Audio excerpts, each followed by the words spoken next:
¿Se está viendo? Sí, doctor, sí se ve. Sí. Bien.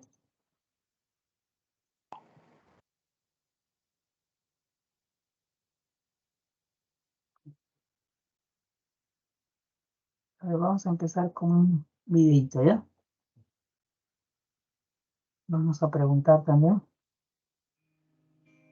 Vale.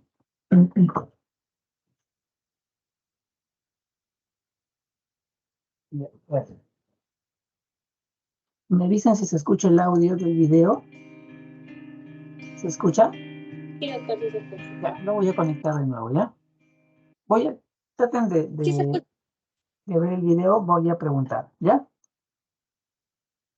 A ver, empezamos.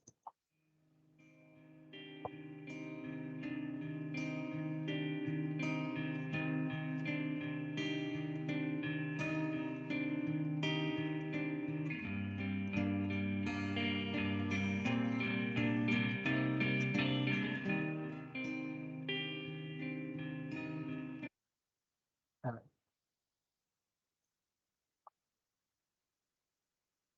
Está presente Almeida Pedro. Almeida Ramírez Pedro. Sí, doctor, presente. ¿Me escucha? Doctor, buenas. Sí, sí, doctor. ¿Viste el video hasta desde el inicio? He hecho la pausa. Sí, sí, doctor. ¿Sí? A ver, Sí. esta es una pequeñita, una niña.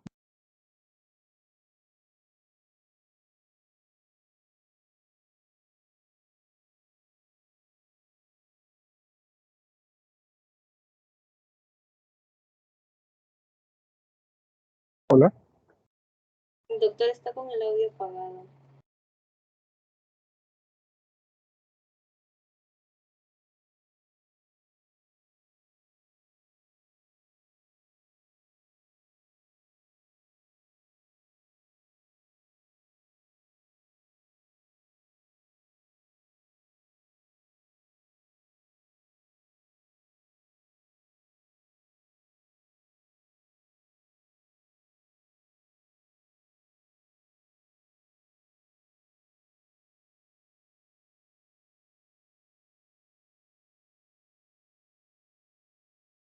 Doctor, ya no se está escuchando.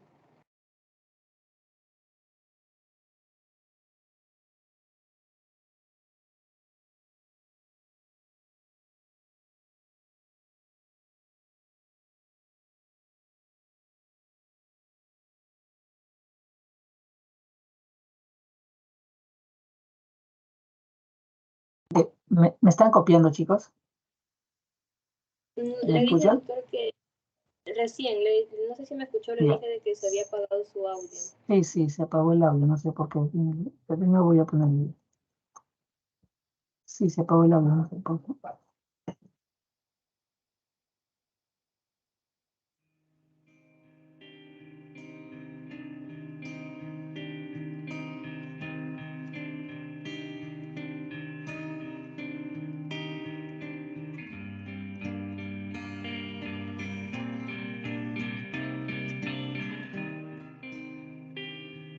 Ya. A ver, Pedro Almeida, ¿está ahí? Almeida Ramírez. Sí, doctor, buenas Sí, tardes. buenas tardes, doctor. Te preguntaba, ¿qué te llama la atención del video? ¿Cómo ves a la paciente? ¿Qué están haciendo los médicos que lo están evaluando? Es una niña de 5 años. Sí, me llama la atención que está en estado de inconsciencia, ¿no? Le están dando soporte ventilatorio. Le están permeabilizando una vía, ¿no? ¿Qué hace el médico que está en la derecha? Creo que le está evaluando, si no me equivoco, el llenado capilar. ¿Ya? ¿Qué te pareció su llenado? ¿Se vio ahí cómo estaba su llenado capilar? Desde mi celular no lo puedo apreciar bien, pero en todo caso supongo que en este tipo de pacientes debe esperarse que está aumentado, ¿no? Pasado los 2 segundos. Ya está prolongado, ¿no? A ver, ya, gracias, doctor. A ver. Arquiñigo Lavado Ingrid. Sí, doctor. Doctora, ¿qué más? ¿Qué está haciendo la otra doctora que está a la izquierda de la niña? Bata blanca. Ah, doctor, yo acabo de conectarme recién. Ah, ya. A ver. Eh, Héctor Aikachi Omazonco. Sí, doctor. ¿Viste el video desde el comienzo, doctor? Bueno, he visto que al paciente lo están dando soporte oxigenatorio, el médico que está a su derecha está evaluando su llenado capilar, ¿no? Que se encuentra aumentado en tiempo. Y a la derecha, a la izquierda, me parece que están evaluando sus signos vitales, su frecuencia cardíaca. Claro, mira, es una niñita que está, como bien dicen, está intubada, ¿no? Lo que está haciendo esta doctora que está a la cabecera del paciente, le está dando un apoyo ventilatorio. Claro, por acá también le pone el oxígeno, ¿no? Este es el ambú, el famoso, ¿no? La bolsa de ventilación. Y este es el tubo endotraqueal, la niña está intubada. O sea, para que la niña esté intubada, se supone que es una niña que está grave, está crítica, ¿no? Desde el inicio es eso, una paciente grave, está intubada. Probablemente la han intubado ya en el camino, ¿no? O ahí quizás en la emergencia. Puede ser cualquiera de esas dos situaciones. Pero lo cierto es que es una niña que no está ventilando sola. La están ayudando, le están dando un soporte ventilatorio o la parte de oxígeno, ¿no? Por acá. Eso es por un lado. Por el otro lado, el doctor que está hacia la derecha está evaluando, como bien dijo su compañero, ¿no? El llenado capilar que se vio que está acá, se vio que está prolongado. ¿Ya? Está prolongado. Y también está evaluando pulsos, ¿no? Pulsos. Y la doctora que está hacia la izquierda está evaluando pulmones. Pulmones, latidos cardíacos, ¿no? Cada quien está haciendo su función. Pero es una niña que aparte tiene un collarín, si se dan cuenta. Por el hecho de tener collarín, probablemente es una niña politraumatizada, ¿no? O sea, el collarín ya nos da una idea. Es una niña, viéndola nomás, es una niña que sufrió un accidente. Puede ser un accidente de tránsito, puede ser una caída, puede ser un golpe, ¿no? O sea, las situaciones pueden ser muchas. Pero lo cierto es que es una niña politraumatizada que al final ha terminado intubada. Si no se le ventila, esta pequeña va a ser un paro cardiorrespiratorio. Entonces, es una niña crítica. ¿Ya? Sigamos viendo el video.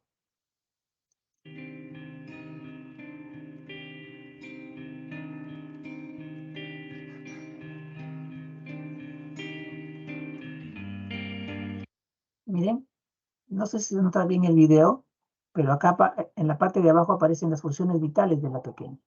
¿Lo están viendo, chicos? Sí, doctor, sí se ve. ¿Se Sí, ve? doctor. Esta pequeñita, estamos viendo, para los que no pueden ver, quizás están en su celular, no lo sé, la imagen, es una frecuencia cardíaca de 150, ¿ya? Es un ritmo sinusal porque estoy viendo en todos los latidos cardíacos del monitor, veo la onda T, ¿no? Y son ritmos, son latidos regulares, ¿no? Entonces, es un ritmo sinusal, está con 150. La saturación de oxígeno que está acá abajo de color amarillo está marcando 65%, ¿correcto? 65%. La frecuencia respiratoria que está de blanco está marcando 20. Bueno, la frecuencia es la que le está dando la misma doctora que le está apoyando, que le está ventilando, ¿no? A través del tubo endotraqueal. Y la presión arterial está marcando 76 con 56, me parece, diastólica, y la media 53. Pregunto.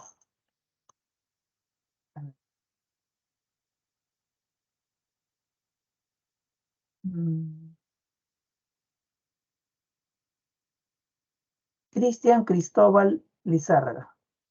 Como ellos hoy hemos visto en la práctica los videitos, casos parecidos. ¿Ya? Te pregunto, Cristian, ¿qué te parecen esas funciones vitales de esta niña? Son reales, por si acaso, de 5 años. Bueno, está con una taquicardia. ¿Cuánto Hay una sería lo normal para saturación. ella, Cristian? ¿Cuánto sería lo normal para ella? A Según ver, ¿cuántos años tiene, doctor? Disculpe. 5 años. Tiene 5 años. Lo normal es de 60 a 90. Para ella. Ajá. Hay una tablita, ¿no? Que les he dado ahí en las guías. Espero que ya la delegada les haya enviado a todos los alumnos que no han rotado en la práctica.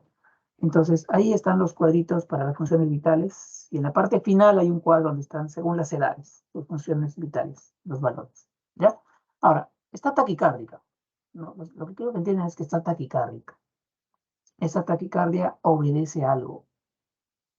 ¿Ya? O sea, mejor dicho, tiene una causa que tenemos que tratar de encontrarla. Y eso es lo que están haciendo los médicos ahorita, evaluando y buscar una causa de por qué la paciente está en ese estado crítico. La saturación, ¿qué te parece, Cristian? También está muy baja. Muy baja, ¿no? Lo Normal es normal, a partir de ¿cuánto es lo normal? 92, 94. 92, 94 para arriba, es lo normal. Y nos damos cuenta de que esta pequeña se le está ventilando y se le está poniendo oxígeno también por acá.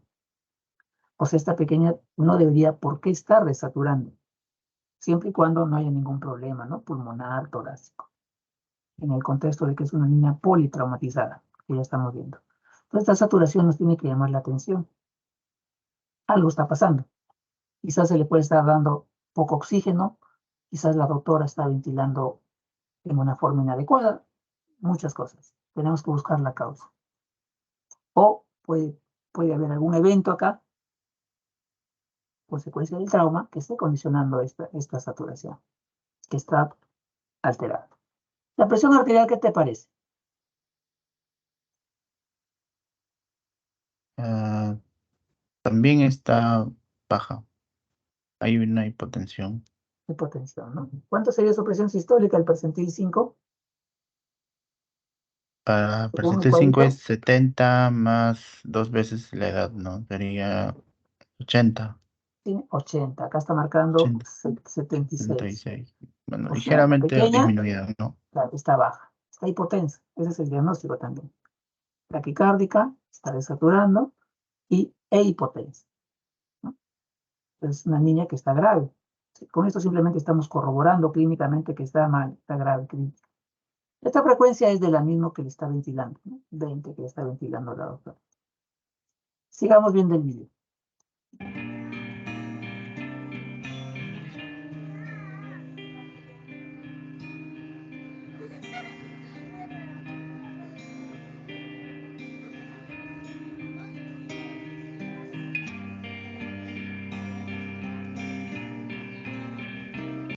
Vamos acá.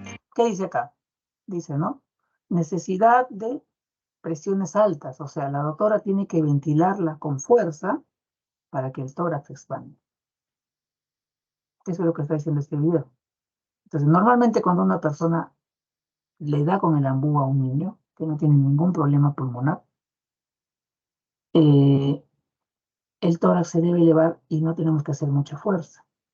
Se ventila, ¿no? Se presiona el ambú y el aire va a ingresar, ¿no? Y luego sale y seguimos ventilando. Pero acá te está dando este detalle. Necesidad de presiones altas, o sea, tiene que hacer fuerza más de lo normal para que el tórax se eleve. Eso ya es un signo de alarma en esta paciente. ¿Qué más? Acá dice, ¿no? Cianosis, se ve cianosis acá. Y dice elevación del tórax asimétrico. Aunque la doctora está evaluando, ¿no? El murmullo vesicular, si está el pasaje, y aparte la elevación, la ampliación del tórax. Y acá dice elevación del tórax asimétrica.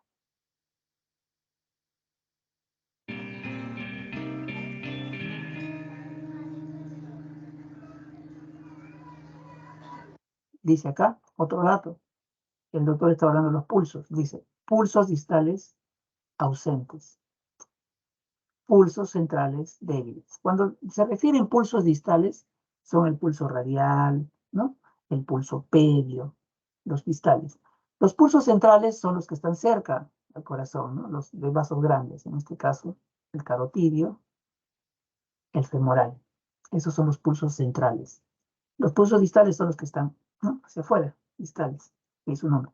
Entonces, ¿qué te dice? Pulsos distales ausentes, pero los pulsos centrales débiles.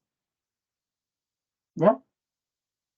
Normalmente, si la niña no estuviese crítica, los pulsos se deben sentir, tanto los centrales como los distales, se deben sentir de una adecuada, ¿no?, intensidad.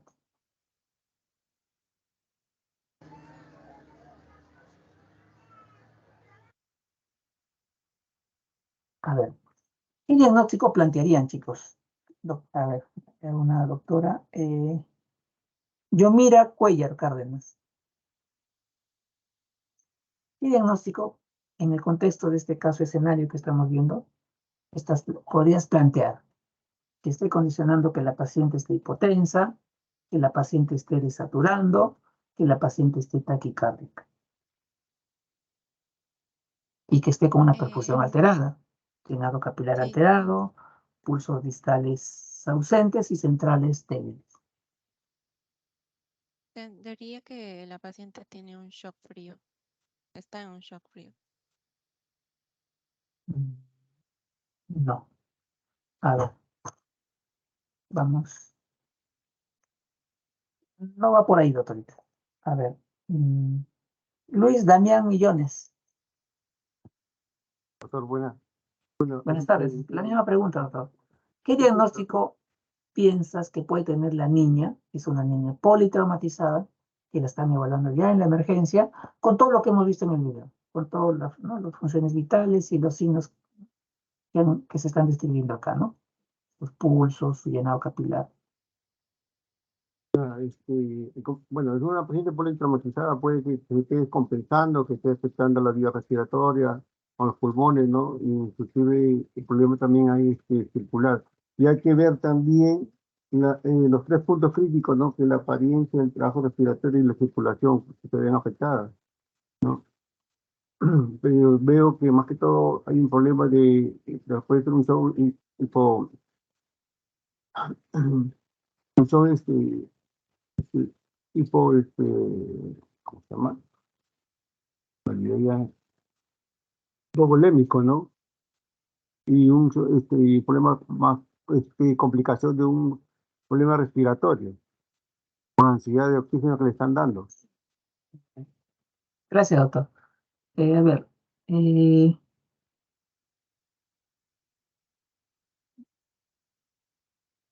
Úrsula Áviles Pérez.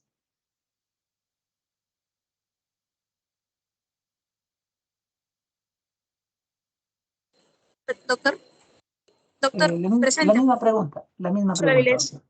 La misma pregunta. ¿Qué diagnóstico plantearías en este caso escenario que estamos viendo? Que condicione todo lo que hemos visto en el paciente. Clínicamente, las funciones vitales que se han visto en el monitor.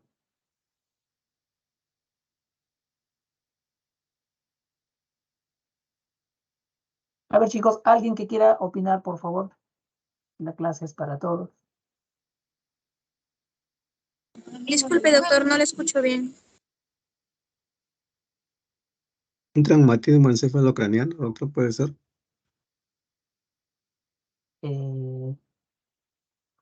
No es el diagnóstico de un traumatismo. No, es una niña politraumatizada que podría tener un TEC severo, sí, podría ser, pero no es el diagnóstico, por lo menos del video, doctor. A ver,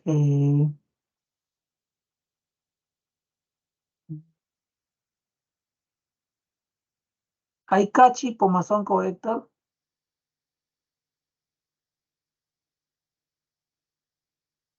Sí, doctor. Sí, la misma pregunta, doctor. ¿Algún diagnóstico que plantees que puede estar condicionando?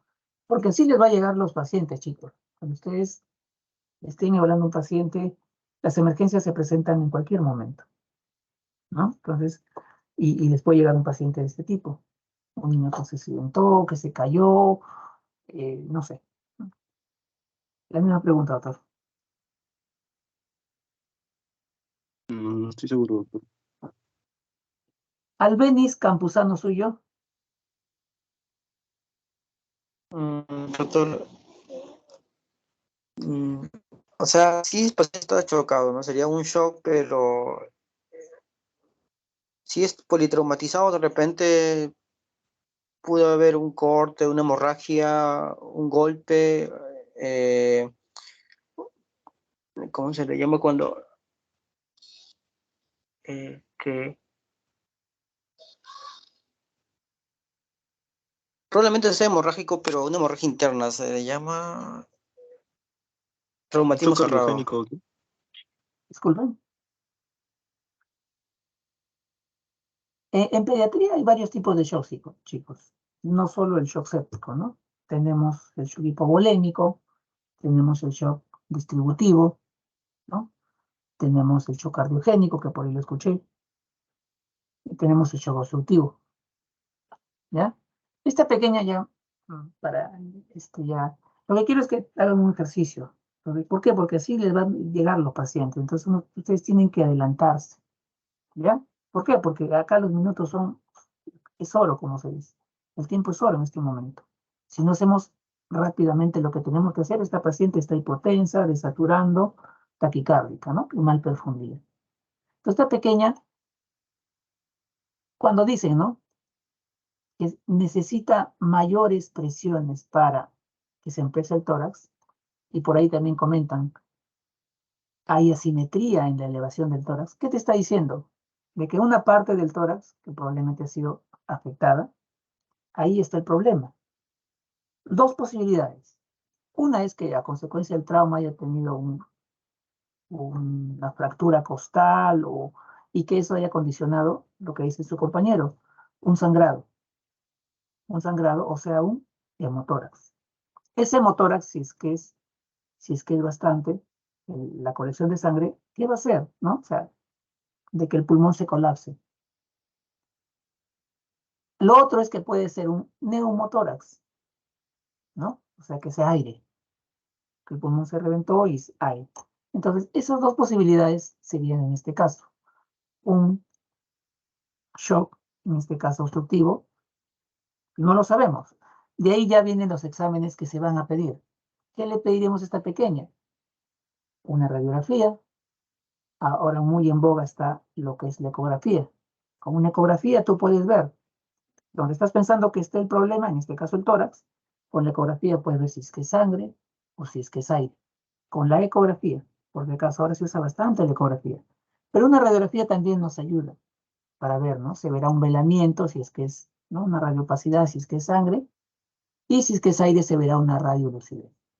Esos dos problemas lo que pueden generar en esta niña es lo que se llama un shock obstructivo. Colapsan el pulmón, comprimen el corazón y condicionan todo esto. La hipotensión, la taquicardia, la desaturación. ¿Cuál es el tratamiento ahí, chicos? El drenaje. Si es un neumotórax, se tiene que punzar y colocar su drenaje torácico. Si es que es un hemotórax, también se punza y se pone su drenaje torácico. Por ahí ustedes también me pueden decir, doctor, ¿puede ser un taponamiento cardíaco? También podría ser. Y eso te podría condicionar también todos estos problemas. Entonces, el diagnóstico puede ser cualquiera de esas posibilidades. ¿Ya? En el contexto de esta pequeña. El manejo es quirúrgico. Tiene que entrar a la sala de operaciones o ahí mismo el cirujano o el intensivista o el emergencista le coloca su drenaje. Evacuado el aire, evacuado la sangre, el pulmón se va a expandir, la saturación va a mejorar, la presión también va a mejorar, ¿no? Y el paciente va a mejorar, ¿no? ¿Se entendió este casito escenario, chicos? Para empezar, ¿alguna pregunta de este casito escenario?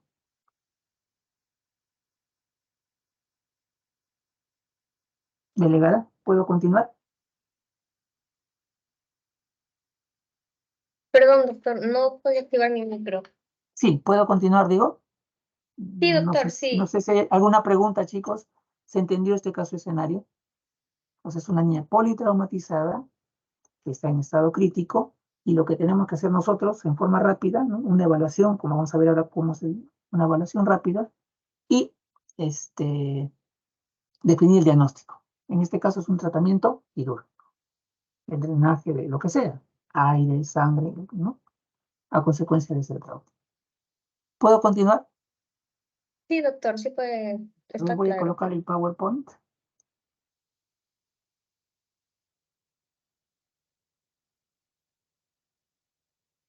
¿Se está viendo? Sí, sí se ve, doctor, las diapositivas. Vamos a ver acá otro. El tema de hoy es acerca de trauma en pediatría. ¿Ya? Cómo se maneja en la emergencia. Ya hemos visto un caso de escenario. Vamos a hacer un segundo caso de escenario. Acá dice, ¿no? Paciente lactante, varón, 9 meses, edad, es traído al servicio de emergencia tras caerse de la cama. Ya ahí se especifica la altura, 50 centímetros, sobre una alfombra. Perdió el conocimiento unos minutos, se recuperó espontáneamente,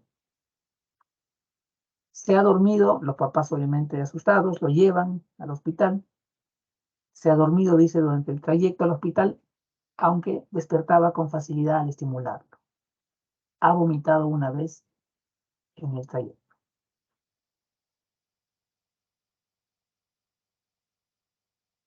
A ver. Jocelyn Astor Suárez.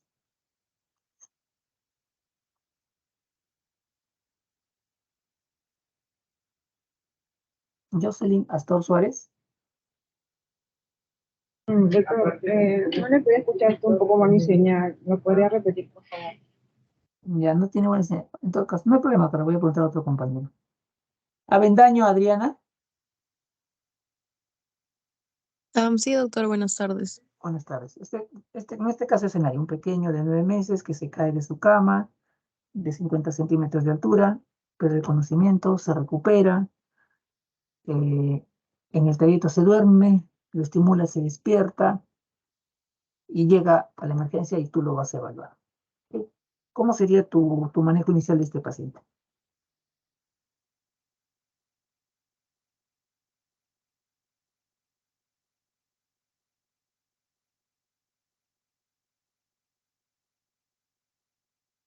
Primero tendría que evaluar pues el trastorno sensorio, ¿no? Para Eso. ver si está despierto. ¿Con qué evalúas ahí? ¿Cómo se llama ese triángulo que se utiliza siempre en un paciente crítico? Tu triángulo de evaluación, ¿verdad? Tu triángulo de Sí, evaluación triángulo de pediátrica. evaluación pediátrica. ¿Te acuerdas qué evalúa? ¿Cuáles son las aristas? ¿Qué evalúa el triángulo? La apariencia, la respiración y la circulación. Ese sería, ese triangulito lo haces de inmediato. Y según ese triángulo tú ves, si el paciente, según como lo evalúes, lo que estás viendo al paciente solo con verlo, si es que está grave o no está grave, ¿no? ¿Qué más? Aparte de tu triángulo. ¿Le pedías algún examen? Podría pedirle si, no sé si una tomografía sería bueno en este niño para ver cómo se cayó. Claro, la tomografía es como se dice lo indicado en este paciente, porque si tiene una caída, lo lógico pensar es de que ha tenido un trauma y ese trauma si es, hay que descartar si no ha tenido algún sangrado o alguna fractura, algo que esté condicionando, ¿no? el estado del paciente, ¿no? Porque ha perdido el conocimiento un ratito, ¿no? Luego está con un sensorio alternante, ha vomitado una vez. Entonces, todas esas cositas son signos de alarma. Entonces, una tomografía está indicada en ese pacientito, ¿no? Por ahí le pedirás una radiografía, bueno, para ver alguna fractura, pero en este caso lo que tú quieres descartar es que no haya nada a nivel central, ¿no? En cerebro. ¿Qué tratamiento le darías? Bueno, el tratamiento va a ser en función, ¿no? De lo que tú encuentres. ¿Será médico o será quirúrgico? La tomografía te dice, no, es simplemente un leve edema, un trazo de fractura, pero nada más. El neurocirujano lo evaluará, ¿no? O el cirujano, el neurocirujano. Y él te dirá, no, no, es manejo médico, pero si se ve un sangrado evidente, es quirúrgico, ¿no? Entonces, miren, las pupilas, ¿no? Las pupilas es importante. Vamos a ver en la evaluación. Entonces, este pacientito le hace la tomografía y tiene esta imagen. Pregunta. Diego Becerra Romero. Diego Becerra está.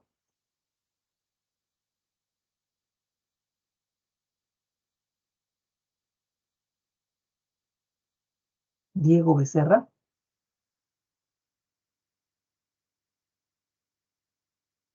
Alfredo Cabeza Sáenz, ¿está? Cabeza Sáenz, Alfredo.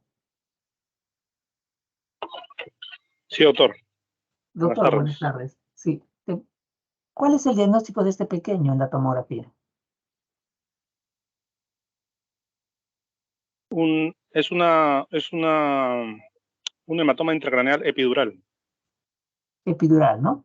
¿Te das cuenta acá? Sí. Esta forma, ¿no? Como una lenteja, Bicóncava, ¿no? ¿no?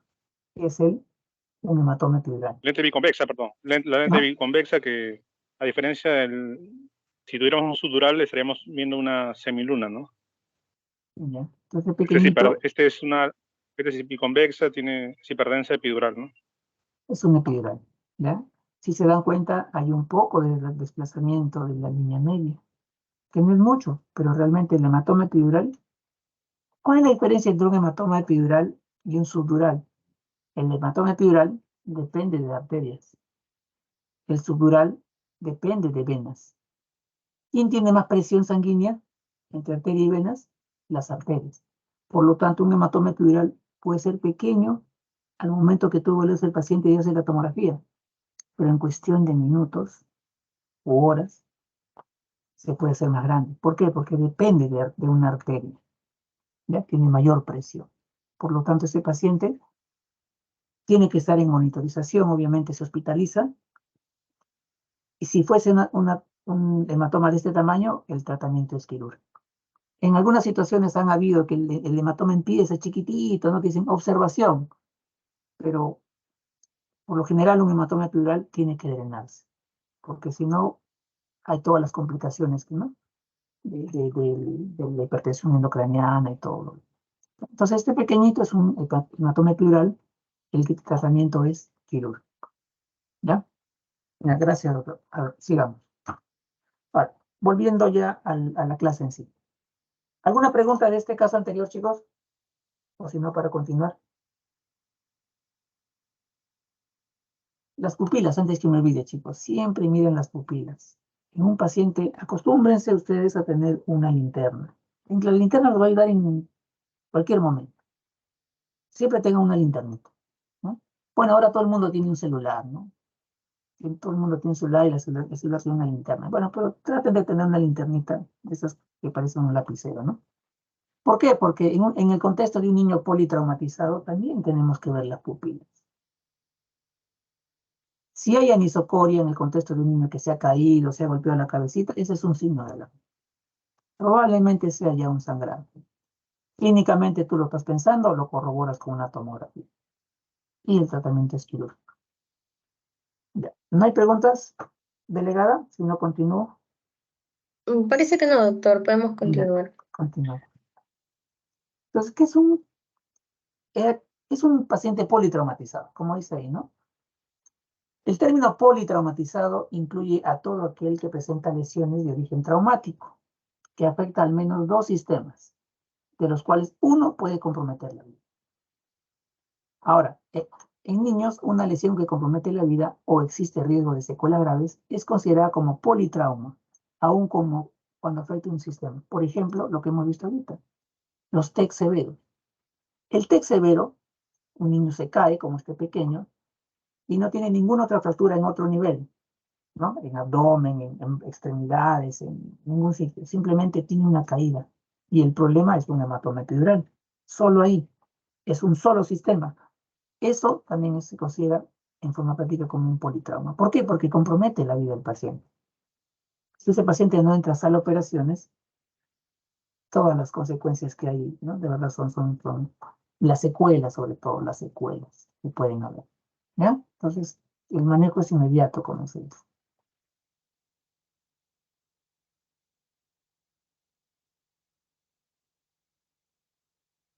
En cuanto a epidemiología, ¿no? El trauma pediátrico dice acá, ¿no? En primer lugar como causa de muerte y discapacidad. ¿No? Esta palabra discapacidad, ¿no? Los niños que tienen traumas, que hacen sangrados, a veces hacen sangrados masivos, ¿no? Se complican, ¿no? Y quedan con secuela. Y eso de verdad da pena, ¿no? Un niño que se cae, ¿no? 9 meses, como en nuestro caso escenario, ¿no? Imagínense que quede con secuelas, ¿no? También eso es un problema para los papás, muy a posterior, ¿no? Entonces es el primer lugar de causa de muerte y discapacidad en los niños, los traumas. ¿Son prevenibles en su mayoría? Claro que sí, son prevenibles. Los que tienen hijos de ustedes entenderán, ¿no? Los traumas son prevenibles. Las intoxicaciones, los accidentes, ¿no? Tenemos que poner toda la seguridad en casa, alejar las cosas, ¿no? Los tóxicos fuera de los niños, porque ellos todos se lo llevan a la... El niño explora, ¿no? Va creciendo, va jugando, explora el mundo. Entonces, tener cuidado. Lo que es trauma, intoxicaciones, es prevenible en su mayoría. ¿Ya? Un sistema organizado de atención de trauma mejora el pronóstico del paciente. Claro, o sea, es lo que les decía. Como la niña, por ejemplo, que vimos el primer caso, ¿no? O el niño, el segundo caso, el TEC severo. Si se llega al diagnóstico rápido y se hace el tratamiento, en este caso quirúrgico rápido, el pronóstico es mejor para el paciente.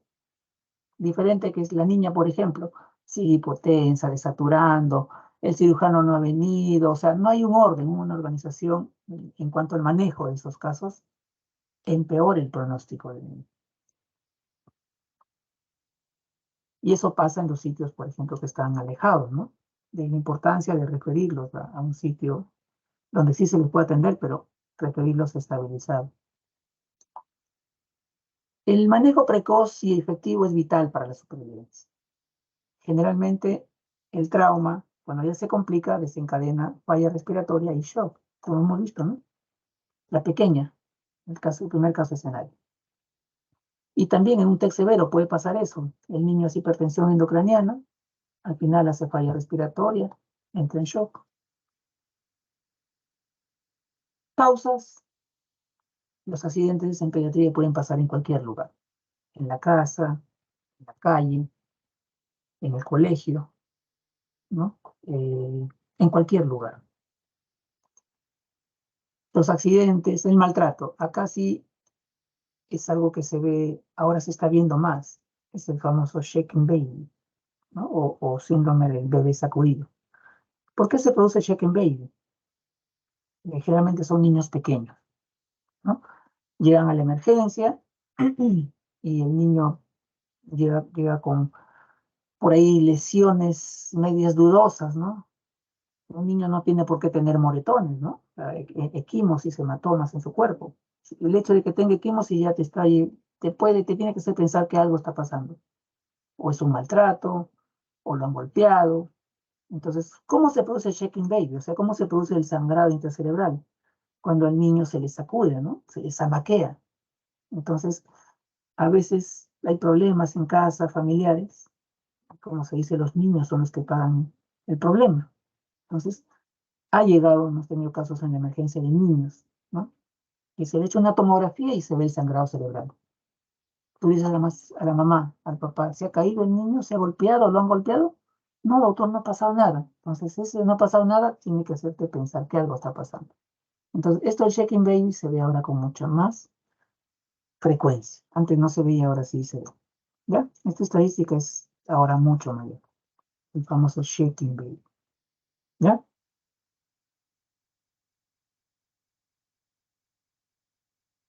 En cuanto a la mortalidad en el trauma infantil, ocurre en 3 momentos.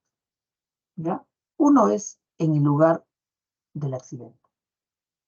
Otro es cuando el paciente ya está hospitalizado y se hizo un manejo quirúrgico, ¿no? Ya intrahospitalario.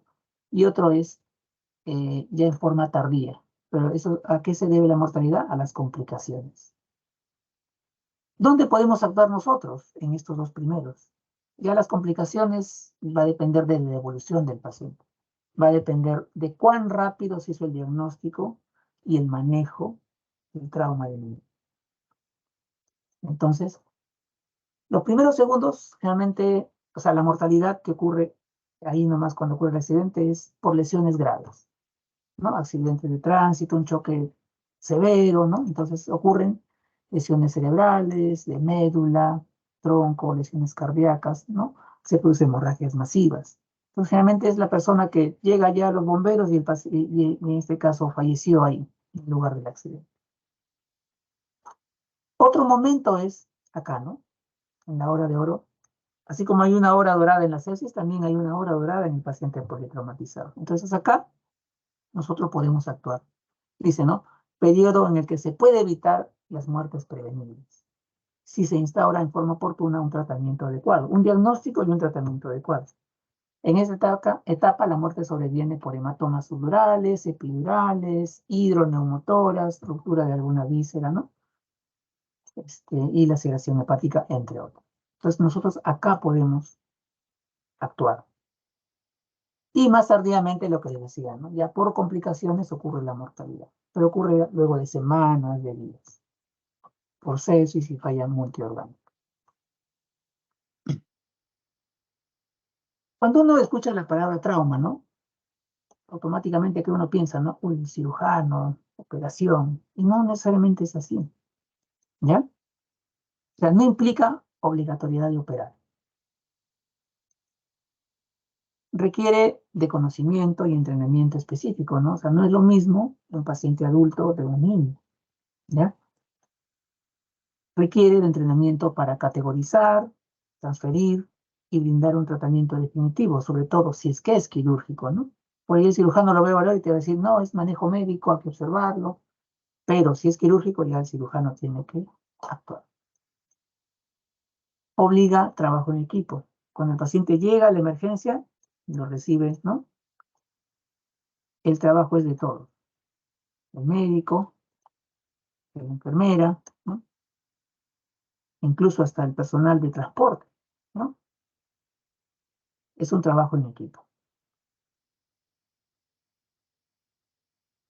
Manejo inicial del trauma pediátrico. ¿Cuál es la meta? Como dice acá, lograr una rápida evaluación y eficiente tratamiento. Y acá empezamos lo que dijo su compañera. Llega el paciente y haces tu triángulo de evaluación pediátrica.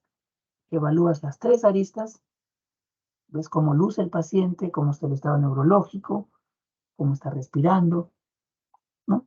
Y cómo está su perfusión, la circulación. Objetivo, mantener el flujo de sangre al cerebro y otros órganos vitales. Ese es el objetivo de un paciente politraumatizado.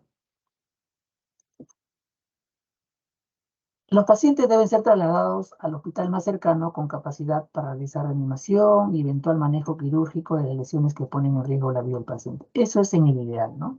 Ustedes les puede pasar, si están en su serum, que están en un sitio alejado, el sitio más cercano está a horas, entonces no lo van a pensar referir inestable. Primero lo que se hace es estabilizar al paciente y después ya se coordina la referencia. En el prehospitalario, todo paciente pediátrico debe ser considerado paciente grave. Claro, porque tú no sabes, o sea, en el prehospitalario es muy diferente, ¿no? Si tú estás en el hospital tienes todo, tienes médico, enfermera, cirujano, todo tienes. El detalle es cuando estás fuera del hospital. Entonces, se tiene que abordar al paciente con mucho más minuciosidad, reevaluarlo cada cierto tiempo ante cualquier eventualidad. Entonces, se considera un paciente grave en el prehospitalario. ¿Cómo es la hora dorada, ¿no?, del paciente politraumatizado, ¿no? Acá vemos el lugar donde ocurre el accidente. Llega el personal de salud, ¿no? En este caso, hace lo que se llama, ¿no?, su triángulo de evaluación pediátrica y su evaluación inicial. Vamos a ver en qué consiste esta evaluación inicial, que es lo más importante. Tenemos que definir el diagnóstico, ¿no?, de cómo está el paciente. Luego de tu evaluación inicial, intervenimos. Si el paciente está desaturando, oxígeno. El paciente está perdiendo sangre, por ahí sí se puede transfundirlo o ponerle fluidos, ¿no? Y si así todo lo que necesita el paciente se tiene que ir compensándolo, ¿no?, por decirlo así. Se interviene. Luego viene la reevaluación. Siempre cuando ustedes salgan pongan algún tratamiento, reevalúen si el tratamiento surgió efecto o no. Y si no, ver qué pasó, cómo puedo mejorar eso. Se reevalúa al paciente. Luego, ¿cuál es el objetivo de la reevaluación? De que el paciente, si está acá inestable, acá ya tiene que estar estabilizado. Una vez estabilizado, recién se traslada al paciente, ¿ya? Al centro donde se le va a dar el tratamiento definitivo. Hay un índice que me sirve para ver, ¿no?, el pronóstico de un paciente politraumatizado. Vamos a ver en qué consiste. Este índice de trauma pediátrico es una guía rápida, segura para no omitir componentes en cuanto al manejo inicial. Permite un lenguaje objetivo común, es decir, te orienta de la gravedad, ¿no? Y si el paciente está en condiciones de trasladarlo, ¿no? Evita pérdida de tiempo, se calcula con los primeros valores obtenidos, ¿no?, en el momento del accidente, y te indica el pronóstico de vida. Este es el índice de trauma pediátrico. Acá ustedes pueden ver. Tiene ¿no?, peso, vía aérea, presión sistólica, sensorio, heridas y fracturas. Tiene 6 componentes. Y cada componente se le da un puntaje. +1, +2, +1, -1. O sea, el valor máximo, +12, y el valor mínimo, -6. O sea, mientras más comprometido el niño, el valor se hace más negativo, ¿ya? Entonces, este índice de trauma pediátrico se aplica en el caso específico de un paciente politraumatizado, ¿no? Y me permite ver, ¿no?, si está estable, no está estable, y si yo ya lo podría referir también, ¿no?, si es que necesita algún tratamiento más complejo. Cuando llega el paciente a la emergencia, entonces considerar al paciente como con T grave como un politraumatizado, lo que les dije al comienzo. O sea, el T grave solo afecta el cerebro, pero igual puede comprometer la vida del paciente, entonces se considera como un politrauma. Hasta que, es decir, un paciente politraumatizado, también tenemos que evaluar las demás partes del cuerpo. Puede tener alguna fractura, ruptura de víscera, ¿no? Entonces después ya se hace esa evaluación. Seguir el protocolo ABCD, ¿no? Vía aérea, respiración, circulación, déficit neurológico y exposición. Y lo que siempre le digo a los chicos, ¿no?, a los alumnos en las prácticas, el triángulo de evaluación pediátrica. Acostúmbrenlo siempre a hacer, con todo paciente. Rápido, de pocos, van a ver que poco a poco van a tener más experiencia y lo van a hacer más rápido. Entonces, básicamente para ver si está grave o no.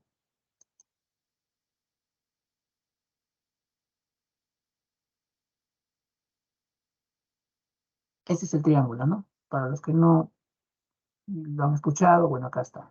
¿Qué evalúa este triángulo? La apariencia, ¿no?, el sensorio del paciente, el trabajo para respirar y la circulación. ¿Ya? La circulación.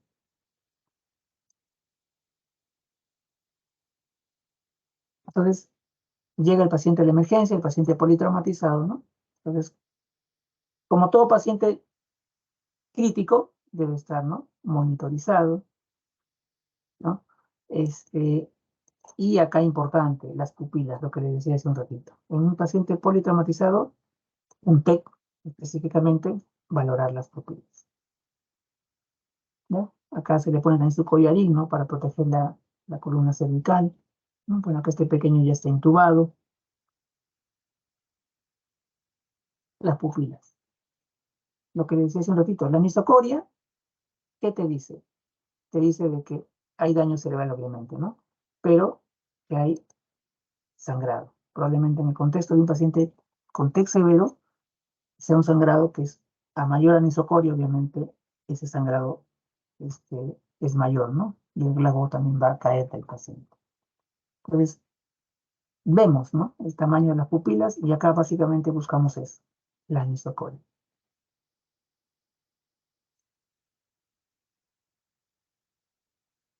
La evaluación inicial en el paciente politraumatizado es el, ¿no?, primero la evaluación primaria y luego la evaluación secundaria. La evaluación primaria es el ABCD, ¿no? Y acá hay unos minutos que se recomiendan, pero eso puede tomar un poco más de tiempo, no hay ningún problema, la cosa es que se haga, ¿no? En la evaluación secundaria lo que se hace es, ya se amplía la historia, se pide algún examen de imágenes o de laboratorio, ¿no? Para complementar el diagnóstico. Esto ya lo vamos a hacer poco a poco. Entonces, la evaluación primaria, el famoso ABCD, ¿no? La vía aérea, mantenemos vía aérea, vemos cómo está respirando el paciente. En el caso de la niña del primer video que vimos, ya la vimos intubada. Probablemente los médicos que la evaluaron vieron que no tenía un patrón respiratorio aceptable y decidieron intubar, ¿no? Entonces, eso se veía en la vía aérea. Y le pusieron su collarín, por eso ¿no? Para proteger la columna cervical. La B de respiración, ventilación, la C de circulación y control de hemorragias, ¿ya? La D de déficit neurológico y la E de exposición y control de mente. Esto lo vamos a ver punto por punto más adelante. La vía aérea, ¿no? Entonces, dice acá, el manejo de la vía aérea debe contemplar siempre la inmovilización de la columna cervical. Por eso que a nuestra pacientita se le vio con su collarín cervical. Ese es el objetivo del collarín, ¿no? La inmovilización de la columna cervical. La tracción mandibular es una maniobra para permeabilizar la vía aérea, ¿ya? Eso se tiene que hacer con mucho cuidado para tratar de no dañar la columna cervical. Dice, no intubación endotraqueal en escenario prehospitalario a menos que lo hagan personas expertas. O sea, si el niño necesita, y ustedes lo ven, que no está respirando adecuadamente y no saben intubar, lo que se puede hacer es bolsear al paciente. Bolsearlo. No sé intubar, puede pasar, ¿no? Entonces, lo que se hace es bolsear al paciente, ventilarlo con ¿no? Con la bolsa de reanimación, con el ambú, ¿ya? La máscara laringia es un dispositivo que se utiliza para cuando hay intubación difícil, ¿no? Entonces, con esto, obviamente también lo hacen las personas que saben utilizarlo, ¿no? Y en el contexto de que el paciente necesite una cricotirotomía, ¿no? Lo tiene que hacer una persona que sabe, ¿ya? Que sabe. Estas son situaciones, bueno, la verdad son situaciones especiales, ¿no? La tracción mandibular es esta, la forma de hacer la tracción mandibular. Miren los dedos, cómo se coloca los pulgares y los demás dedos, ¿no? El dedo pulgar acá en el mentón y los demás dedos en la rama de las mandíbulas. Y lo que se hace es ¿no? Un movimiento hacia arriba. Esa es la tracción mandibular cuando hay sospecha de lesión cervical, en el contexto de un paciente politraumatizado. ¿Qué me permite la tracción mandibular? Aperturar la vía aérea, ¿ya? Para que el niño pueda ventilar adecuadamente. La B de ventilación, ¿no? Se realiza secuencialmente, se ocultan ruidos pulmonares, buscando asimetrías, como nuestra paciente. La primera niña tenía asimetrías en la amplexación, ¿no? Pasaba el murmullo disminuido en un lado y amplexaba asimétricamente. Apoyar con oxígeno si requiere, ¿no? Lo que siempre le digo a los chicos en la práctica, si necesita oxígeno el paciente, hay que darle. Mal no le vamos a hacer, ¿ya? Hiperventilación, como ustedes están viendo acá, hiperventilar al paciente no se recomienda salvo en el contexto de un paciente con TEC severo y que tenga signos de enclavamiento. ¿Qué hace la hiperventilación? La hiperventilación barre CO2. Y al barrer CO2, bajamos, ¿no? O sea, el edema cerebral disminuye.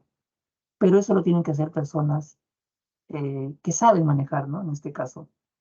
Y se recomienda solo en esa situación, cuando haya signos de hipertensión endocrina. Por ejemplo, el niño que esté con anisocoria, con esas cosas, hiperventila, ¿no? Se hiperventila. En el caso que haya neumotoras, como la niña, ¿no? Era una posibilidad. Acá, por ejemplo, yo veo, se ve en la radiografía, pulmón. En cambio, acá se ve una zona radiolúcida. ¿Lo están viendo? En el lado derecho se ve una zona radiolúcida. ¿Se ve, chicos? Sí, doctor. Sí, este es el neumotórax. Ven acá el pulmón que está colapsado. Ven acá la línea de la pleura. Toda esta zona radiolúcida es aire. O sea, es un neumotórax. Probablemente el caso de la pequeña que vimos al comienzo. Entonces, es un neumotórax a tensión.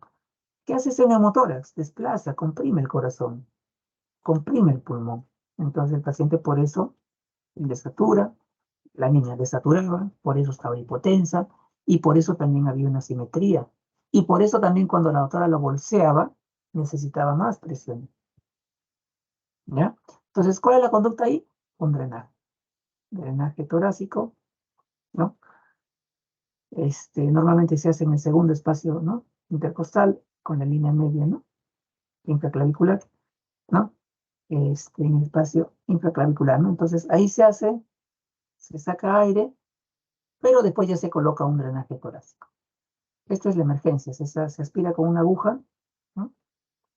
En el segundo espacio intercostal, línea media, y ahí.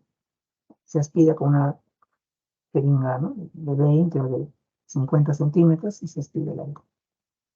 Eso es simplemente salvar la emergencia. El tratamiento va a ser colocar un drenaje torácico. La sede de circulación. ¿Qué evaluamos acá? Los pulsos. Lo que hacían los médicos en la niñita. Evaluaban los pulsos, el llenado capilar, los pulsos centrales, carotidio, femoral. Los periféricos, radial, P. El llenado capilar, la temperatura, el nivel de conciencia también, ¿ya? Y monitorizar al paciente, ¿no? Presión arterial, sus funciones vitales. El acceso intraóseo. Ya puede que el paciente no se canalice a una vía endovenosa. Entonces se puede hacer el acceso intraóseo. El acceso intraóseo más frecuente que hacemos es la tibia proximal. ¿Ya? También se puede hacer en otros lugares, como la tibia distal. ¿Cuándo se hace un acceso intraóseo? En el contexto de un paciente politraumatizado y no tiene vía endovenosa periférica. Cuando se ha intentado, acá dice, ¿no? Un máximo de 3 veces, y el paciente necesita fluidos o alguna droga, algún tratamiento. Ahí se hace el acceso intraóseo. ¿Ya? El acceso intraóseo. ¿Qué cantidad de volumen se le da? Bueno, acá la recomendación es 20 cc por kilo, ¿no? De solución fisiológica. Si el paciente está hipotenso. ¿Ya?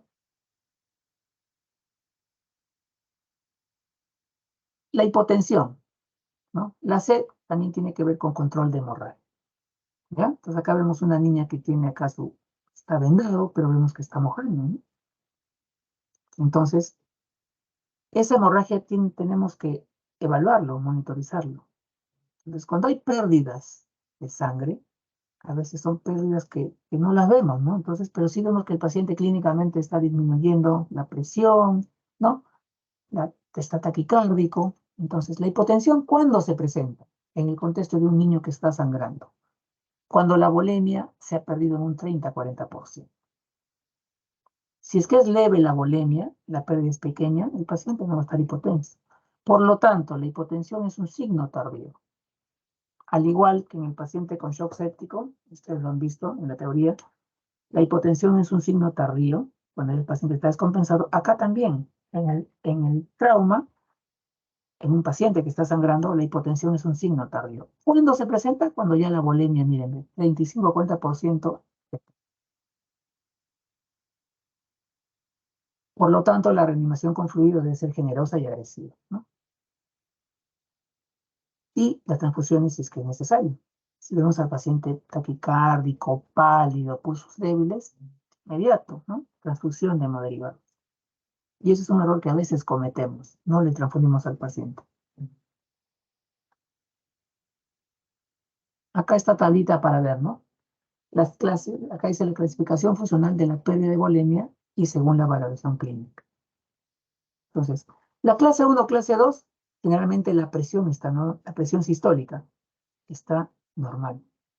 En cambio, en la clase 3, 4, es decir, donde la pérdida de la volemia es ya mayor, ya la presión empieza a caer. Si la pérdida es pequeña, a veces se nos puede pasar incluso. Entonces, el manejo generalmente es con cristaloides. Si es la clase funcional 2, entre 15 y 25%, ya no solo cristaloides, también hemoderivados. En la clase 3, 4, donde la pérdida es bastante y ya hay alteración de las funciones vitales en forma evidente, acá ya probablemente no solo será cristaloides ni hemoderivados, sino también probablemente cirugía. En cambio, en la 4, donde la pérdida es más del 40%, ya es un paciente realmente crítico, lo que es la conducta quirúrgica es prioritaria.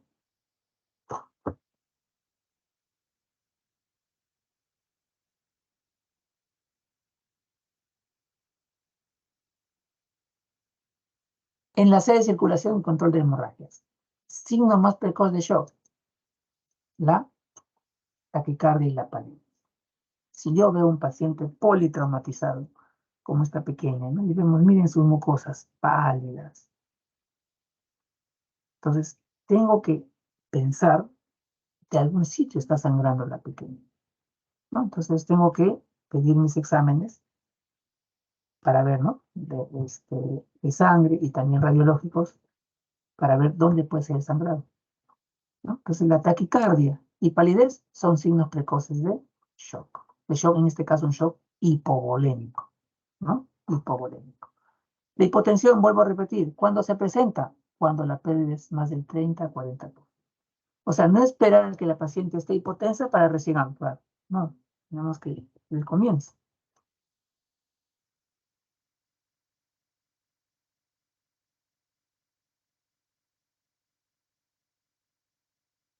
Signo de shock más temprano, la taquicardia.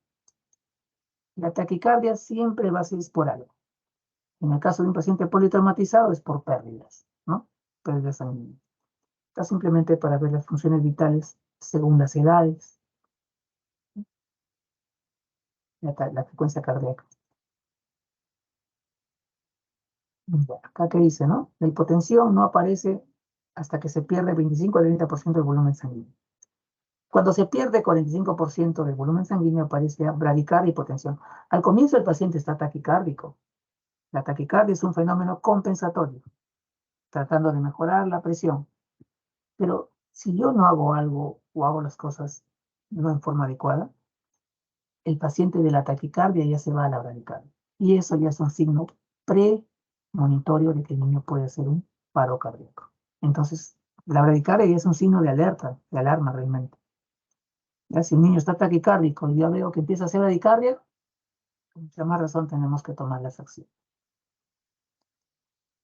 La D de déficit neurológico, ¿no? ¿Qué evaluamos ahí? ¿No? El Glasgow. El estado de conciencia, el Glasgow pre y post reanimación, ¿no? Post las medidas que hemos tomado para mejorar al paciente. Pupila, no se olviden siempre, el tamaño y la respuesta a la luz. Y hay algún signo de focalización. Por ejemplo, un signo de focalización, ¿qué sería? Que el paciente empiece a convulsionar, por ejemplo, ¿no? Y que convulsione en la parte del cuerpo.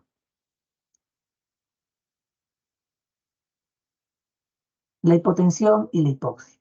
Pues es importante, ¿no? Que el paciente politraumatizado tenga una buena presión arterial, esté saturando adecuadamente. ¿Por qué? Porque la hipotensión y la hipoxia dañan el cerebro. ¿Ya? O sea, ya por el trauma craneoencefálico tiene un daño el paciente. Pero si el niño está hipotenso, está hipoxémico, ese daño aumenta.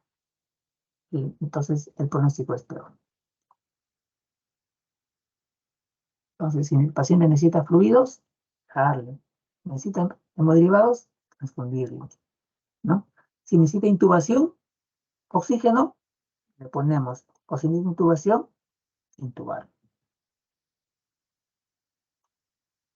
La escala de riesgo, a diferencia de los adultos, es diferente, ¿no? Es diferente, ¿por qué? Porque el niño pequeño, sobre todo la parte, ¿no? Verbal es diferente. El niño pequeño no habla, ¿no? No se le entiende. Pero igual, entonces, acá les dejo la tabla de escala de Glasgow según las edades. El puntaje es el mismo. Respuesta ocular, motora, verbal, es el mismo que adulto. Simplemente cambia la respuesta, ¿no? Sobre todo en la verbal. Entonces, el puntaje es 15, ¿no? Ocular, verbal, motor. Eso es lo ideal. La caída del Glasgow en el tiempo sí nos debe preocupar, ¿no? El paciente me llega con Glasgow 13 y a la hora está con Glasgow 10, luego Glasgow 8, eso es un signo de alarma. ¿Cuándo intubamos al paciente? Generalmente el paciente, como dije, se le coloca oxígeno. Si no mejora y el paciente ya tiene un patrón respiratorio inadecuado, ya se le intuba, como la niña del video. ¿Cuándo se le intuba? Cuando el grafo está menor de 8. Esa es una indicación de intubación. ¿Para qué? Para proteger la vía aérea. ¿Ya? Y se intuba con lo que se llama la secuencia de intubación rápida. Es decir, acá no podemos darle al interno o al residente de primer año que intube. No, acá tiene que ser la persona que sabe. ¿Por qué? Porque tiene que ser rápido. Cada intento fallido de intubación daña el cerebrito, ¿no? Por la hipoxia y todo, ¿no? Entonces acá tiene que ser en forma rápida. Otros criterios de intubación, miren, uno es el grado menor de 8. Otro es que el paciente tenga una respiración inadecuada, irregular. Otro es la hipotensión, ¿no? O signos de shock, hipoxemia, hipercapnias, las convulsiones. Las convulsiones también. El hecho de que está convulsionando el paciente le está diciendo de que el sangrado está aumentando, entonces mejor se intuba, ¿no? Y si va a ir a sala de operaciones, ¿no? Sala lo intuban de todas maneras. Las posiciones, ¿no? De descerebración, de corticación, tenemos que tenerlo presente. También se puede dar en los niños.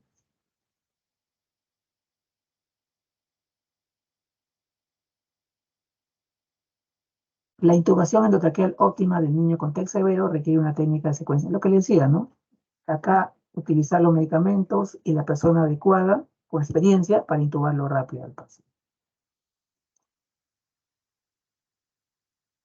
La E de exposición es lo que se hace acá. Se desvista al paciente. ¿Por qué? Porque el paciente puede tener un trauma craneoencefálico, pero por ahí puede tener otro trauma en otro nivel, en tórax, abdomen, en pelvis, en los brazos, en las piernas. Entonces, dice, no se incluye el tórax, abdomen, debe ser expuesta a las lesiones y no siempre debe retirarse. Bueno, acá se no retira, pero en la forma práctica sí se le retira, ¿no? Y se le pone una batita al paciente. Al tener los niños una mayor superficie corporal en relación a su masa, son candidatos a mayor pérdida de calor, por lo tanto pueden hacer hipotermia a los pacientes. Entonces, abrigar al paciente si es que se puede. ¿Por qué? Porque la hipotermia agrava el shock y debe ser evitada la hipotermia. Acá dice retirar las ropas mojadas o aquellas que oculten las lesiones sangrantes. Obviamente, si yo tengo, por ejemplo, la extremidad inferior sangrando, esa parte tiene que estar expuesta. ¿Para qué? Para que tú veas si sigue sangrando. A eso se refiere. Acá miren, ¿ven? Dice, ¿no? Trauma craneoencefálico en niños. Este niño que ha tenido una lesión, ¿no? Consecuencia del trauma. Acá este niño en el cual vemos los famosos ojos de mapache, ¿no? Estas lesiones, estas equimosis periorbitarias, son sugerentes de un sangrado intracerebral. Generalmente estos ojos de mapache se ven un sangrado en fosa anterior. También puede haber lesiones a nivel retroauricular, ¿no? La famosa, ¿no? Ese es el signo de Babel. En este caso, una lesión de este tipo, una equimosis en el contexto de un niño politraumatizado, psiquiátrico, te debe hacer pensar en una lesión sangrante intracerebral, generalmente es en piso medio. En forma práctica, ¿no? Ojitos hacia adelante, piso anterior ¿no? del cráneo. Y acá en red auricular, piso medio, ya en fosa media.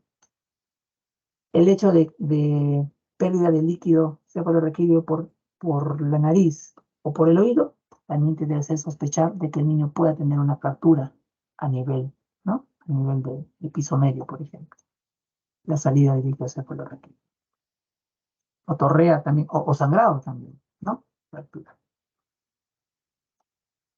La deposición. Como se trata de desvestir al paciente, evitar la hipotermia. Miren estas equimosis. Acá, ¿esto qué te debe hacer pensar? De que el niño pueda tener alguna lesión, en este caso intraabdominal o en pelvis. ¿Qué exámenes se pedirá? Una ecografía, una tomografía, dependiendo, ¿no? De lo que tú veas en el paciente. Miren este pequeño. Este equimosis grande, ¿no? Pálido. ¿Qué nos haría pensar? Miren este abdomen distendido. Probablemente hay alguna lesión intraabdominal de alguna visa. Acá miren, ¿ven? la rodilla.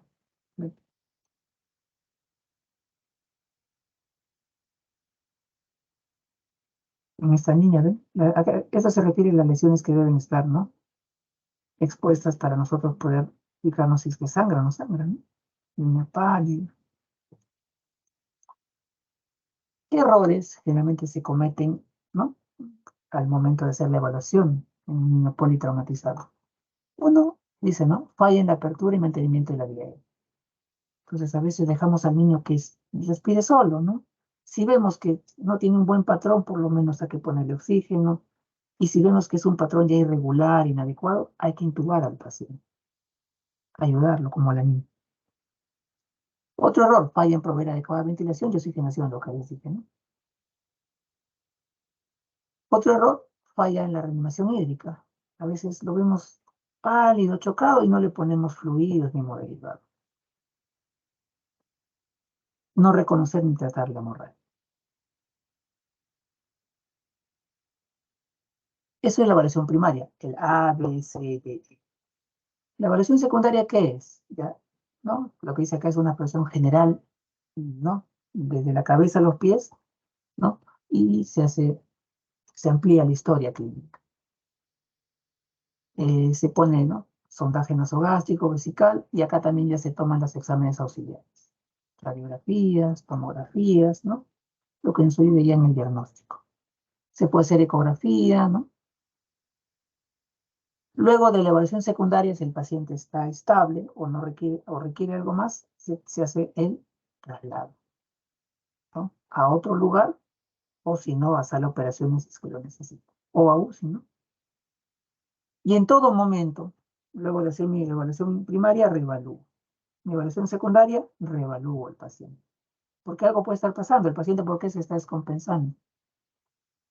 Y tomar la conducta, en ese caso que uno crea que necesita el paciente.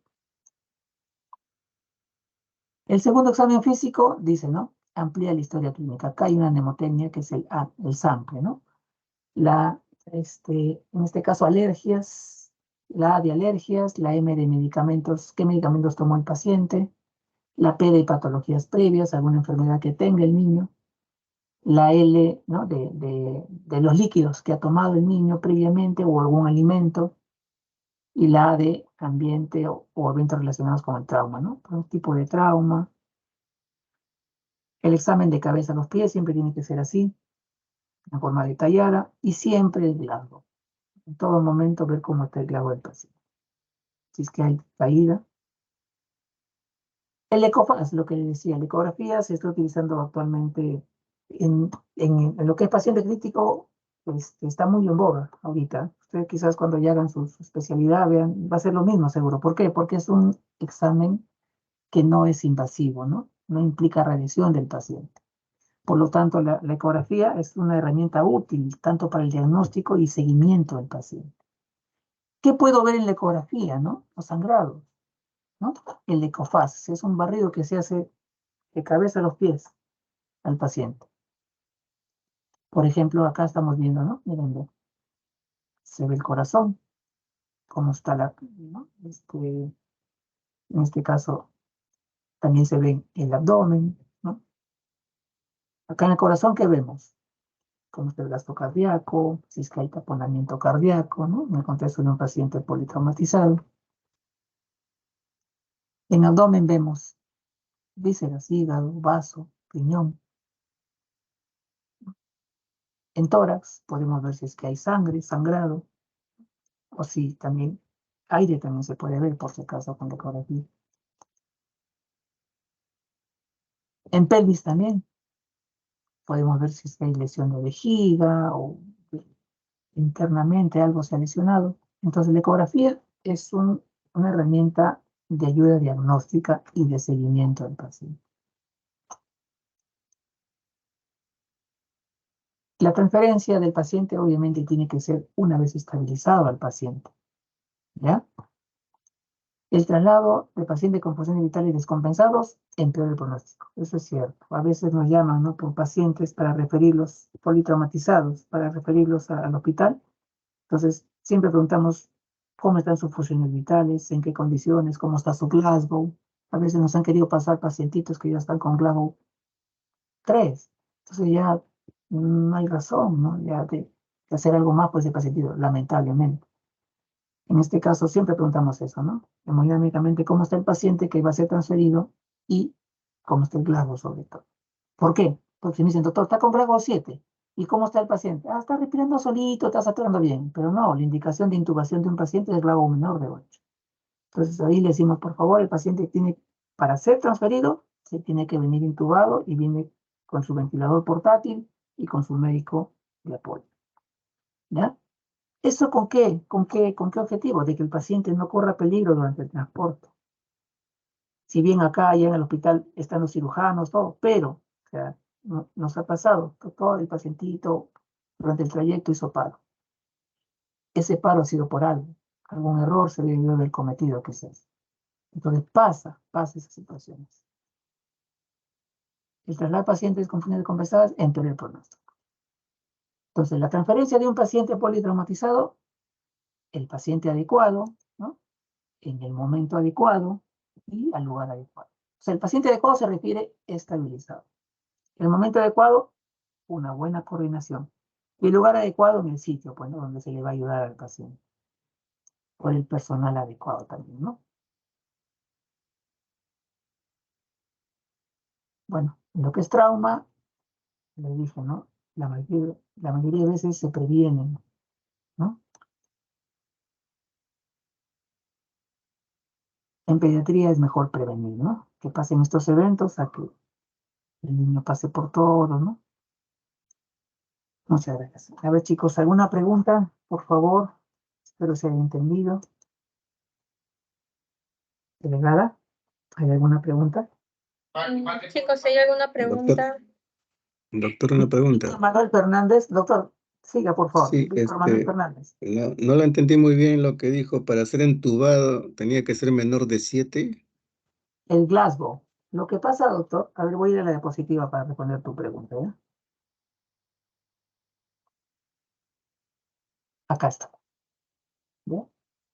Lo que pasa es que un paciente politraumatizado o un tequeado, por ejemplo, el Glasgow tenemos que evaluarlo. Un paciente que está con Glasgow 15 es un paciente despierto, alerta, conectado con el entorno, reactivo.